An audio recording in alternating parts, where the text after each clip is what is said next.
Welcome back. You're watching the Late Night News. In a major victory for activists against a power plant in Andhra's Srikakulam district, the National Environment Appellate Authority has overruled the environment clearance given to the project by Nagarjuna Group today. 2 people were killed in violent protests against the power plant. NDTV's T.S. Sudhir has more details on that story.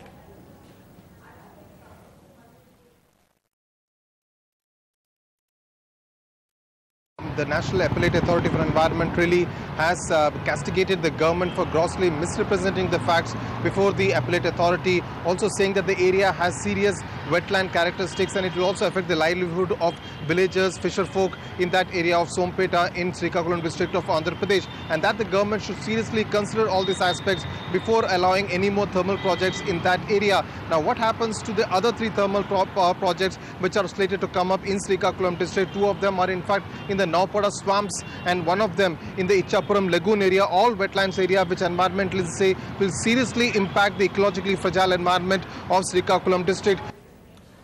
On a landmark of sorts, the first commercial flight of an A380, the world's largest passenger aircraft to India, landed in New Delhi today. The Emirates A380 Super Jumbo EK516 from Dubai to Delhi arrived at Indira Gandhi International Airport's brand new Terminal 3.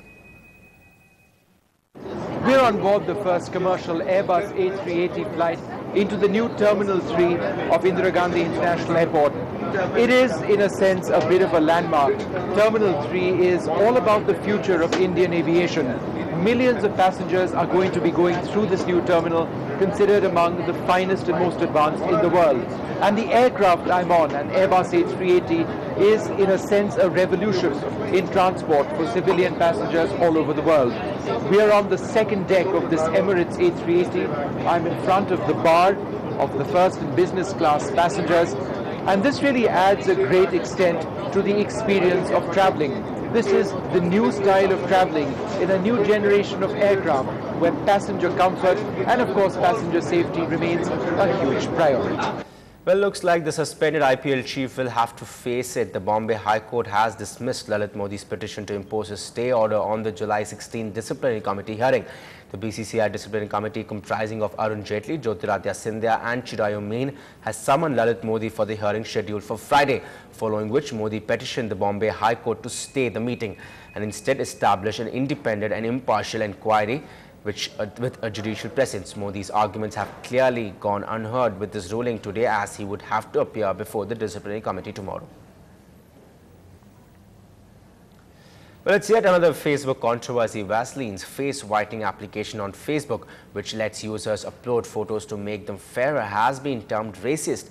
Vaseline launched the application Transform Your Face on Facebook to promote its range of skin lightening products for men, advertised by Bollywood star Shahid Kapoor. It enables users to digitally whiten their profile pictures and remove dark spots, an idea that has evoked a largely negative response in the blogosphere since the application was launched last week. Robots often attract the attention of both children and adults, but their study is considered quite abstract. Now imagine having to study robotics at school. For the first time, a school in Chennai has introduced robotics as a regular subject, triggering interest in children and parents alike. Bertilla reports.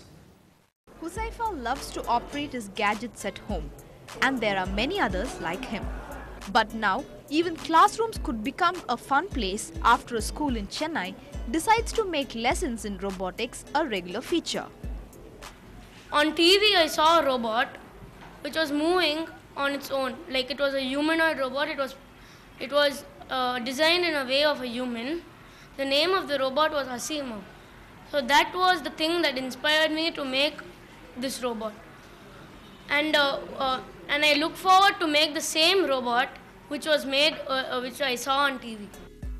At the Caliber Academy, students between the ages of 6 and 14 years, like Huzaifa, will attend classes in what is called classical robotics, where they learn to build models, attach sensors and motors, and then configure them with simple programming tools in the computer. Educators feel lessons like these will mark a landslide shift in the way children receive education in school. And what are all our machines that we use? But things that don't speak but part of robotics. So it's not something alien, it's very much a part and parcel of your life. So I said, if it's a part and parcel of our lives, then we have to make it a part and parcel of the curriculum. And we've integrated this to the math, the numeracy and the science curriculum. We're not going to stop with it. We're hoping to integrate it with the art, the literacy, the sport, the physical education, the dance, music curriculum as well, because we know this is the way forward. But robotics science sounds like an expensive thing to learn. But Caliber Academy says the fee is affordable and parents are not expected to turn away. In Chennai, Bertila, NDTV Hindu. Well, yet another literary attempt to unravel the city of dreams from Marine Drive to a trawl and a fancy science institute. Serious Men takes you to the heart of Mumbai. The book is whipping up a storm in the literary world, and our features editor Anuradha Anand caught up with the author Manu Joseph. Take a look. Well, the title goes Serious Men, so let that be my first question. Manu, why is it called The Serious Men?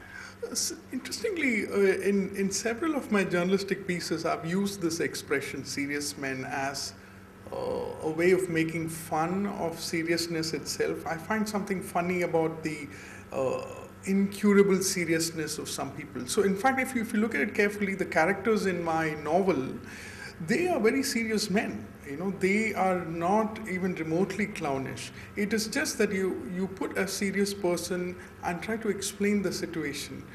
Many times I think the situation will begin to look comical.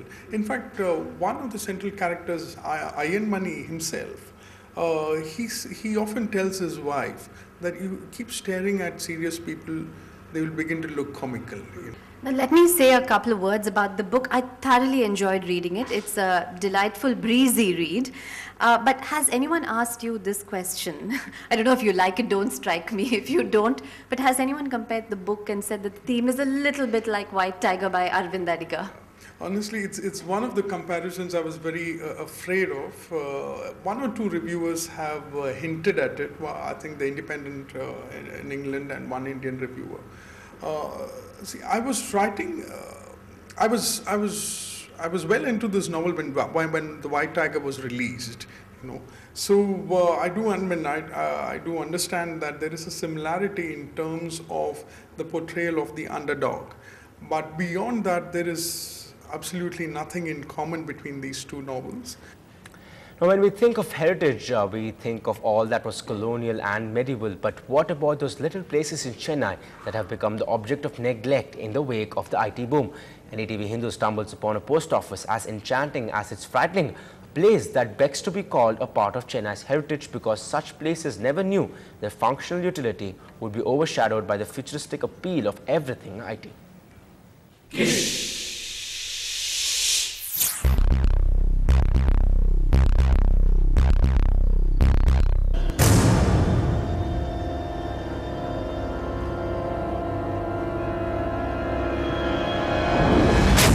When the sun goes down, this place rises. For the last 7 years, no human has set foot inside this building. Once a post office serving tiny hamlets in pre-IT boom Perangudi. Now, according to locals, this has become a playground for evil spirits.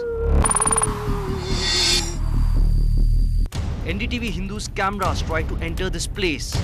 Every attempt marred by fear as darkness comes calling. A strange sound emanates from the well. Soon, fear gets the better of NDTV Hindu's cameraman. You can run on for a long time, run on for a long time. The one who has seen this place go from Perangudi's pride to an ignored piece of heritage is this man. Gotta cut you down. Benny is the man who will lead NDTV Hindu's cameras into a place no human has entered for the last 10 years. Once inside, a miserable sight. Broken rusted chairs, collapsed roofs. The postmaster's chair still lies where it used to.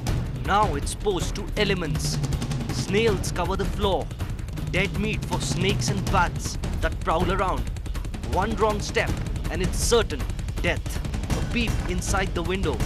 It seems something has looked into the eye of the camera and the cameraman. Now look at this again from behind the back of the lensman. As we approach, the door moves on its own and we scamper to safety. But even fear has reason and Benny shows us the way. This is one of the oldest building in Perungudi. The IT boom, the 4 lanes and the concrete jungle. Perungudi is searching for its old soul. Just as this building, so was I as an old resident of Perungudi. Once a post office that delivered letters to villages, hamlets that have now become extinct in the glass and glitter of an IT revolution. People have forgotten the historic significance of this post office. No wonder this place preserves its own heritage through fear. With Arun, Simonish for NDTV Hindu. Well, that place not too far from our studios. Quite scary, isn't it? Well, that's all we have for you now. Keep watching NDTV Hindu for all the latest news and updates.